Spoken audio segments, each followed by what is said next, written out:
Hello students, welcome to Unimonks. आज इस video में मैं आपसे बात करने वाली हूँ CSAS पोर्टल 2023 के सेकंड फेज के बारे में। इससे पहले मैंने एक वीडियो बनाई थी, अगर वीडियो नहीं देखी है तो जल्दी से डिस्क्रिप्शन को चेक करो, लिंक प्रोवाइड किया गया है, जिसमें मैंने डिस्कस किया है CSAS के फर्स्ट फेज के बारे में कि कौन कौन से स्टेजेस जो है आपको करने हैं।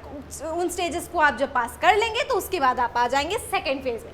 तो मैं आपको बता दूं कि फर्स्ट फेज अभी ओपन है CSAS पोर्टल का, तो फटाफट उसे जो भी रजिस्ट्रेशन फॉर्म है उसे फिल कर दो और सारे स्टेजेस जो मैंने आपको एक्सप्लेन किए आई होप वो आपको क्लियर होगा। तो बढ़ते हैं इस वीडियो की तरफ। आपका सेकेंड फेज अभी स्टार्ट नहीं हुआ है, लेकिन वो स्टूडेंट्स जिनको क्लैरिटी चाहिए कि भैया फेज 1 के बाद फेज 2 कैसे होगा, ऑल्सो वो स्टूडेंट्स जो नेक्स्ट ईयर अप्लाई करेंगे उनके लिए भी ये बहुत ज़्यादा इंपॉर्टेंट है, क्योंकि इसमें मैं इन डेप्थ आपको समझाऊंगी कि सेकेंड फेज में क्या होने वाला है। ठीक है, so let's begin the video. Second phase जो है आपका, उसमें प्रेफरेंस फिलिंग की बात की जाएगी। फर्स्ट जो आपका फेज था उसमें किससे रिलेटेड बात की गई थी? रजिस्ट्रेशन से, कि आप किस तरीके से रजिस्टर करोगे पोर्टल में खुद को। लेकिन इस यानी कि सेकेंड फेज में हम बात करेंगे प्रेफरेंस फिलिंग की, कि आपको कौन सा कोर्स चाहिए, कौन सा कॉलेज चाहिए, वो किस तरीके से आप फिल करोगे। ठीक है, सबसे पहले जो स्टेज आता है वो आता है आपका लॉगिन डैशबोर्ड। ठीक है, एक बार जब आपने रजिस्ट्रेशन वगैरह सब कुछ कर दिया, जो फेज 1 है उसे क्लियर कर दिया, तो फेज 2 का फर्स्ट स्टेज जो है आपको अपने लॉगिन करना है अपने डैशबोर्ड पे। ठीक है, तो आपका जो NTA स्कोर है वो आ गया होगा। अभी हम ये अज्यूम करके चल रहे हैं कि आपका NTA स्कोर आ गया होगा। क्लियर है, ये स्टेज 1 है। स्टेज 2 में क्या है कि आपको अपना सब्जेक्ट मैपिंग करनी है। सब्जेक्ट मैपिंग क्या होता है कि क्लास 12th में आपके जो भी सब्जेक्ट्स थे वही सब्जेक्ट्स आपने CUET के लिए जब आपने पेपर दिया होगा तो सेम पेपर दिया था। ये आपको ध्यान में रखना है, क्योंकि CUET अलाउ ही नहीं करती कि आपने कोई और सब्जेक्ट 12th में पढ़ा और पेपर किसी और का हो, क्योंकि जो आपने 12th में सब्जेक्ट्स पढ़े हैं CUET उन्हीं सब्जेक्ट्स का पेपर लेती है। तो ये आपको क्लियर रखना है कि सब्जेक्ट मैपिंग मतलब ये होता है same subjects in class 12th जो भी आपने CUET दिया। क्लियर है। नेक्स्ट क्या है? Check eligibility. चेक एलिजिबिलिटी का मतलब होता है कि आप जिस कोर्स में जिस कॉलेज में अप्लाई करने वाले हो, क्या आप उसकी एलिजिबिलिटी क्राइटेरिया में फिट बैठ रहे हो, क्या आप उसके लिए एलिजिबल हो भी या फिर नहीं हो, ये आपको चेक कर लेना है अपने कोर्स का और कॉलेज का। ये स्टेज 3 है फेज 2 का CSAS का। ठीक है, नेक्स्ट देखते हैं।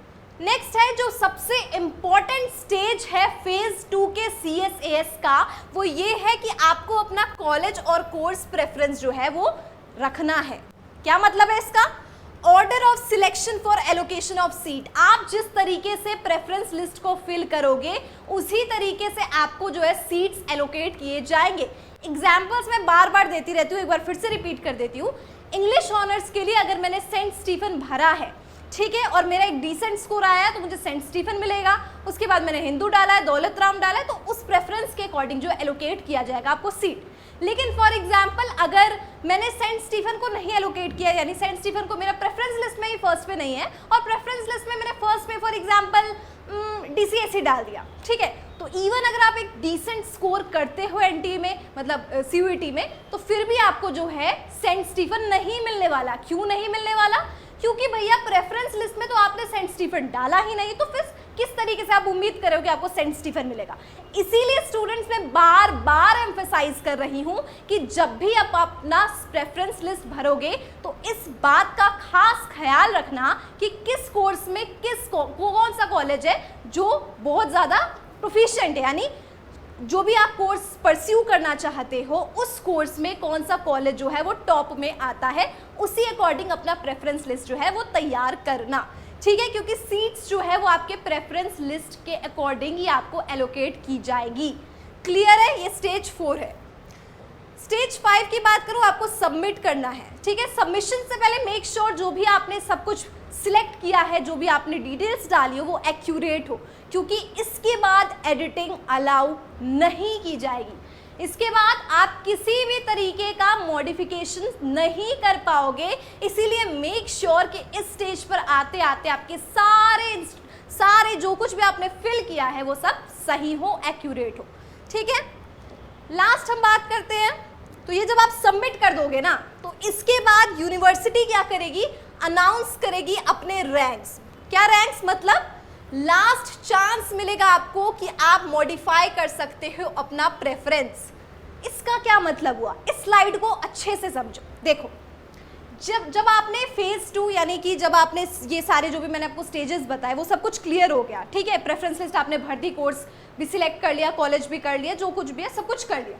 अब यूनिवर्सिटी अपने तरफ से रैंक निकालेगी based on program specific merit, यानी कि आप किस प्रोग्राम के लिए आपने अप्लाई किया उसका जो मेरिट होता है वो कैटेगरी, आप जनरल हो, अनरिजर्व्ड हो, ओबीसी, नॉन क्रीमी लेयर से हो या माइनॉरिटी या जो भी आपका कैटेगरी है वो, और सीट्स कितने अवेलेबल है, इन तीनों क्राइटेरिया पे बेस्ड जो है रैंक्स निकाली जाएगी। Provisional allocation of highest possibility, इसका क्या मतलब है, आपको प्रोविजनल तरीके से, प्रोविजनल मतलब क्या, टेम्पररीली, ठीक है, टेम्पररीली आपको एलोकेट किया जाएगा हाईएस्ट पॉसिबल सीट जो है वो, ठीक है, यानी आपको बता दिया जाएगा कि देखो इंग्लिश ऑनर्स के लिए आपने तो दौलत राम भरा, लेकिन आपकी इन तीनों के अकॉर्डिंग आप सेंट स्टीफन के लिए एलिजिबल हो। तो ये आपके पास लास्ट चांस रहेगा कि आप अपने प्रेफरेंस लिस्ट में मॉडिफिकेशन यानी कि एडिशन या फिर डिलीशन कर सकते हो, आप डिलीट कर सकते हो, ऐड कर सकते हो। ये लास्ट चांस रहेगा अपने प्रेफरेंस लिस्ट में किसी भी तरीके का मॉडिफिकेशन करने के लिए, ठीक है। ये यूनिवर्सिटी तब निकालेगी जब पूरा फेज 2 CA/CS का खत्म हो जाएगा, आप अपने प्रेफरेंस लिस्ट भर दोगे, सारे स्टेजेस सबमिट कर दोगे, ठीक है।